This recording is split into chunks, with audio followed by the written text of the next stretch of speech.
All right, guys. So now we are on the next part. So we're looking at political parties. So the political party that supported the North or the Union would be the Republicans. Remember, Abraham Lincoln is the leader of the Republicans.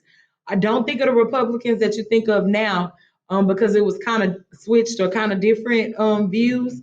The Republicans during this time period were people who believed in the teachings of Lincoln.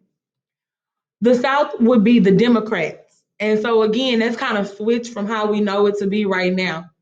So right now you're going to take about 5 minutes. Go ahead and complete the the vocabulary.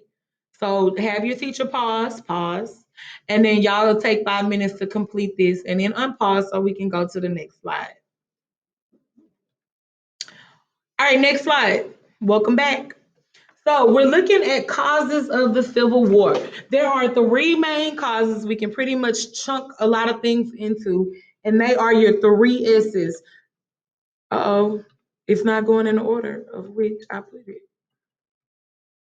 Oh, okay, so it's out of order, but y'all will be all right. All right, slavery, sectionalism, and states' rights. So we are looking at events that happen, and we are looking at them in order. So if I look right here at number one, the firing on Fort Sumter is the event that started the Civil War. It was a firing in South Carolina, and it started the war. The next major war that we need to learn about is the Battle of Antietam. This was the bloodiest one-day battle. One of the results was loss of life, casualties, wounded soldiers, all of that from a one-day battle. Then we have next the Battle of Gettysburg. It was a victory for the North. It made the South never come back to battle in the North. So when we think Gettysburg, get out of the North. This was kind of it could be considered a turning point in the war because right after this, Lincoln does his Gettysburg Address, which he addresses the nation 4 score and 7 years ago. You know that speech. All right, so the next thing we have is the siege at Vicksburg. Vicksburg is in Mississippi, and this was a victory from the North. The Mississippi River is here, and they split the Confederate Army on two sides. So therefore, it was like it's easier to conquer people when there's not as many of them. So this would be a victory for the North. Remember, Vicksburg, split it like a V, split the Confederate Army. All right, and so then we have the Emancipation Proclamation. Over here, remember Frederick Douglass, he kind of talked with Lincoln and they decided to draft this document, the Emancipation Proclamation. It freed the slaves in rebel states and allowed blacks to join the Union Army. Remember, we have the North and we have the South, but we had those border states. So it did not free the slaves in the border states, but it did free the ones in the rebel states, which would be the South.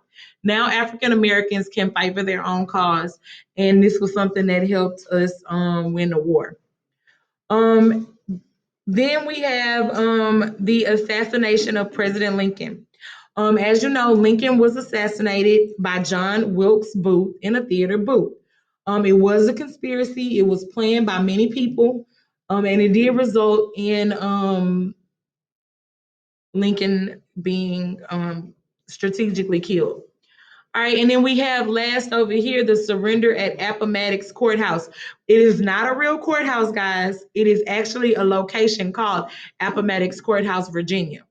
Grant, remember he was the Union Confederate, I mean the Union commander, and then oh, that's wrong.